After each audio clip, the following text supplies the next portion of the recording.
Are you annoyed people aren't actually using Planning Center at your church? Well, we're going to help you get past that today on the Church Revitalization Podcast. Hello, and welcome to the Church Revitalization Podcast, brought to you by the Malphurs Group team, where each week we tackle important, actionable topics to help churches thrive. And now, here's your hosts, Scott Ball and A.J. Mathieu. Welcome to the Church Revitalization Podcast. My name is Scott Ball. I'm joined by my friend and co-host, A.J. Mathieu. Here we go. Okay, so we're talking about church management software. We've done some episodes in the past about church management software, but yet again, listener questions. We received multiple about church management software. Specifically, they were things like, is there a best one? And adjacent to that, how can we get people to actually use them? And I think that those questions are connected because I think there is a sense that maybe our people aren't using our church management software because we've picked the wrong church management software. If we picked the right one, people would start using it. So before we kind of dive into the key points, I maybe want to just hit this bonus, maybe early point, which is that there's no such thing as the best church management software. The best church management software is the one that you will use. That's what I was going to say. Yeah. Yeah. So we like Planning Center. Planning Center is the biggest one out there. I like it because I think it's relatively affordable. There's a ton of videos on how to use it. So the user base is really large. You can almost always get help. And I think that is nice. But, we get approached by church management software companies somewhat regularly saying, will you pitch us? Will you promote us? And, we talk about it. AJ and I talk about it. And I typically go, I don't want to get into that because I really don't know that any one of them is better than the other. It's a market like anything else. And they kind of all copy each other's features at this point. So there's some competitive edge to one or another, but don't get stuck on that. If we were talking 10 years ago, AJ, I would have said something different. There were some antiquated church management software resources out there, but they've pretty much all been overhauled at this point, and they all kind of have similar features. So. Yeah, I would. I mean, I'm kind of thinking you probably if yours was so bad, if it's unusable, then you probably would have changed. But there's probably features of it that you're using some of the basic things. Maybe some volunteer engagement pieces, or at least attendance and like membership information. So unless you're using something that's super antiquated and doesn't have features that would allow you to get into some of the things that we'll talk about, then it's probably good enough. And yeah, that's a good way of thinking of it. And we're focusing more on engagement, increasing use, than determining whether you're in the right product or not.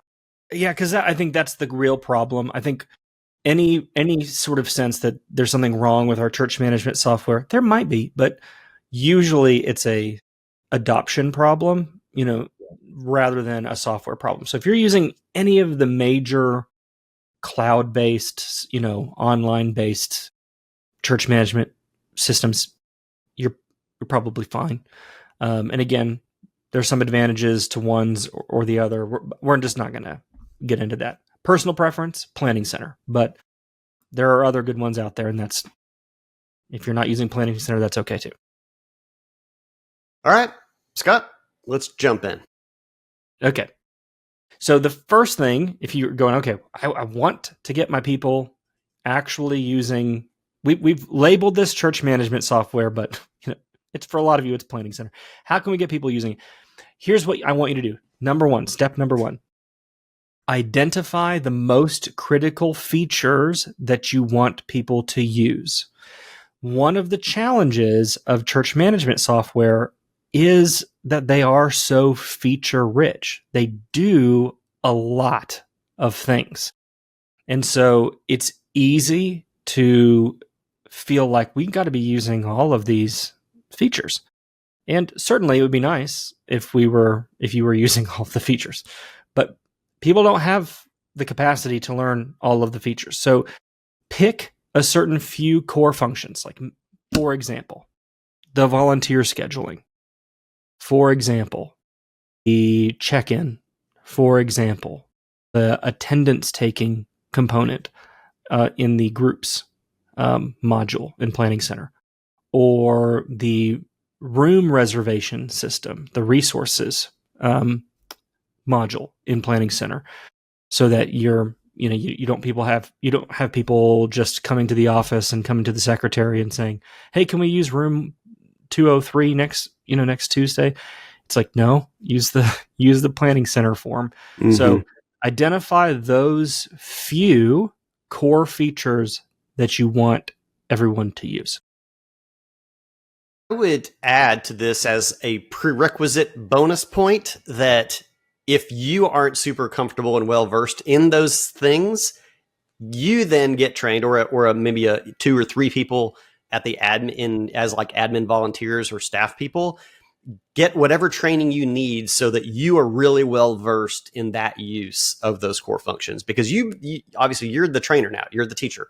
Though as Scott pointed out, especially for Planning Center, there's a lot of good public resources for that.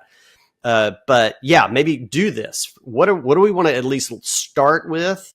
And let's really figure this out, because I do hear from people that are like, yeah, we got Planning Center, but nobody really knows how to use it. It's not that some people are using it, even is that no one's using it because nobody has taken the time to learn it. There's usually one person, like there's usually a guy, or there was, and they're not there anymore. Yeah. One person got trained on it and no one else learned. So yeah, for sure. Yeah. That's maybe an assumption I made that as part of identifying the features you're going to use the most and that you want everyone to use, maybe train yourself. Although that is a good dovetail to step number 2, which is then you need to prioritize onboarding, prioritize creating the onboarding training, and then we also need to retrain existing leaders. So we talk about this when it comes to volunteer recruitment. People will say, how can we recruit more volunteers? And I go, your best potential volunteer is the person who is new to your church, because they haven't formed bad habits yet. They haven't gotten used to just sitting and not serving. You really want to activate those people who are new. Likewise, how do we get our volunteers to start using Planning Center? Well, make sure that you onboard those folks from the beginning so that you create that expectation and just incorporate that into helping them learn everything else about their role early on. Same logic applies with staff. When you have a new staff person, make sure that they're onboarded with how to use the software. That's becomes part of that basic training. And I guess the side benefit, going back to what you were saying, is if you're going to be creating onboarding training, then you're going to have to be going through the training yourself in order for you to create that system. But once you create that onboarding system, what I would encourage you to do then is to then roll it out with your existing leaders, almost like a retraining. And you can even try to like stoke people's egos a little bit and go, hey, we've put this new onboarding training together for new volunteers. We're going to have everyone, don't invite them. Just say, we're going to have all of our existing volunteers go through it because we'd really like to have your feedback. We'd like to hear, what are we maybe missing? What is confusing? And that isn't just a ploy. It really would be good to hear their feedback. And because that's a group of people who's going to be very honest with you probably about what is confusing or what is frustrating about using the software versus doing things the old way. Like, you need to hear all of those things. But I'm telling you, prioritize onboarding and then use the onboarding to retrain the existing volunteers. And understand that there's going to be a little bit of a gap. There will always be a little bit of a gap, and there may always be a little bit of frustration with your existing volunteers, and constantly reminding them, we'll get to that later, but constantly reminding them, you got to use Planning Center for this.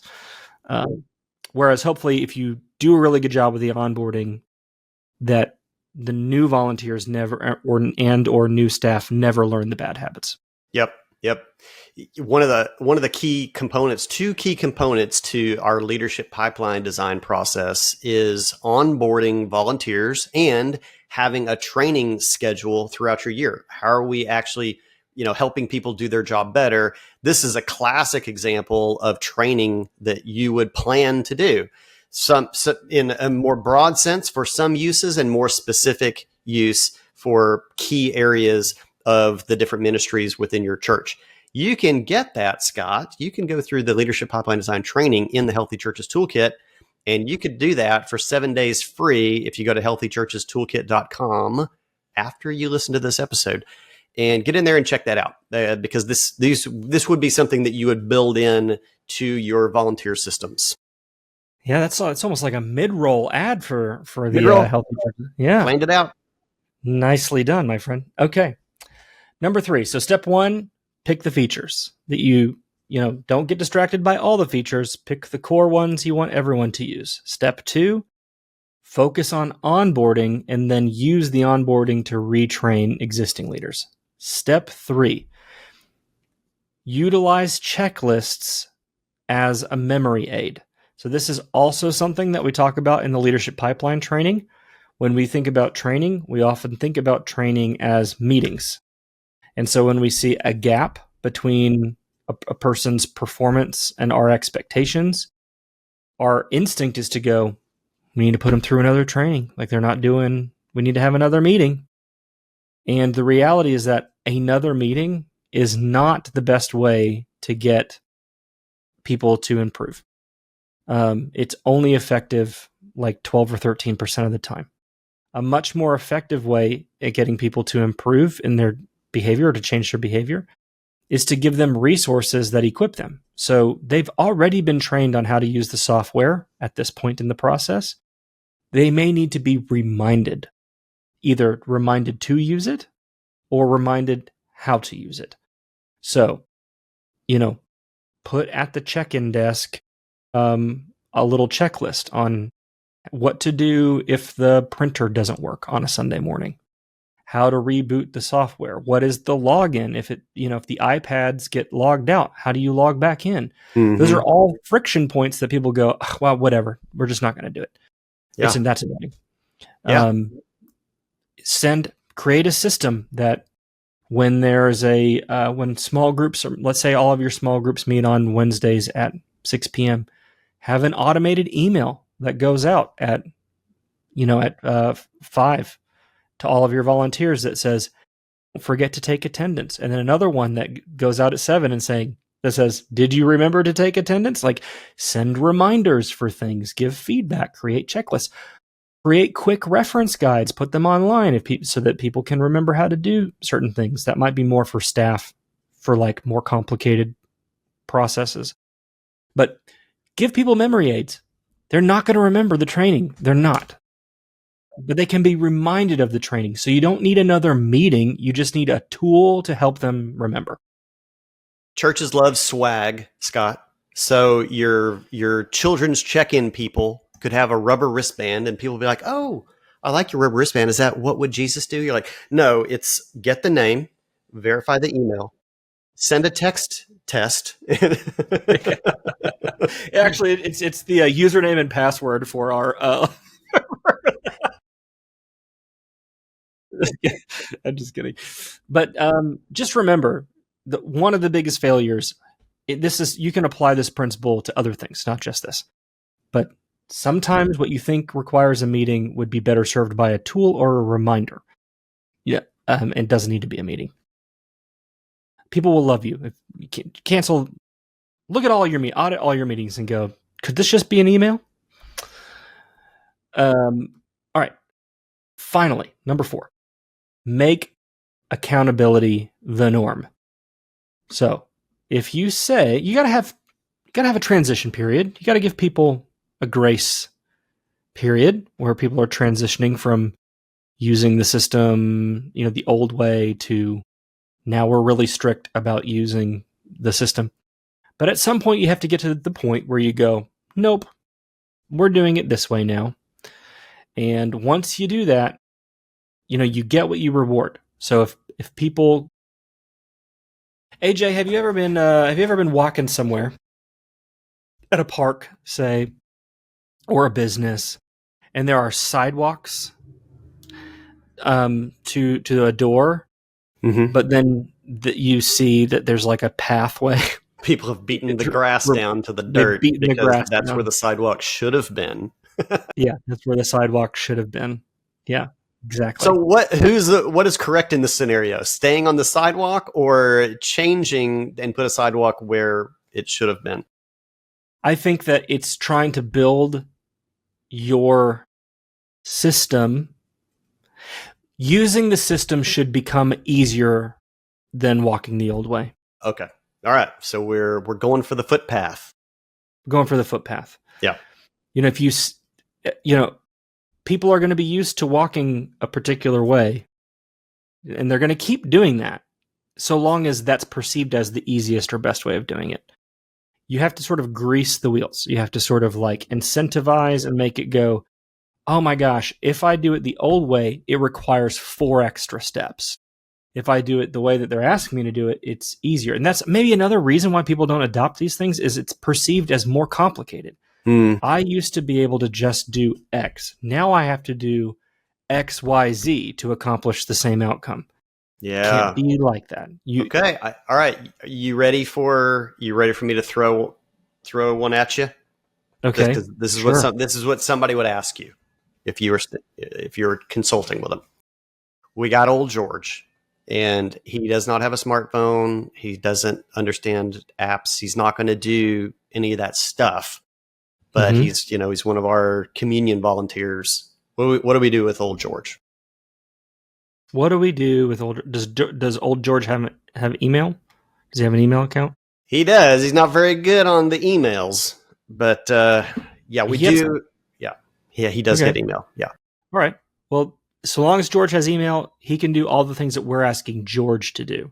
So I'm probably not going to put George in some sort of a position where he has to be using all of the systems. If he's a communion volunteer, then probably the only thing that we would be using the system for is to schedule when George is doing when he's going to serve. Yeah, when he's going to serve. So he would get an email, and at least on Planning Center, on that email, there's going to be a big green button and a big red button, one that says accept and one that says decline. And all he has to do is click one or the other.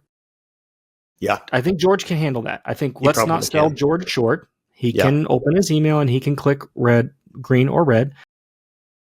However, I would say you need to have some patience that's where I talk about buffer. It's like, have some patience with people who are going to struggle with the system. But that's not a reason to not roll it out to the 95% of other people who, trust me, yes, they're on Facebook.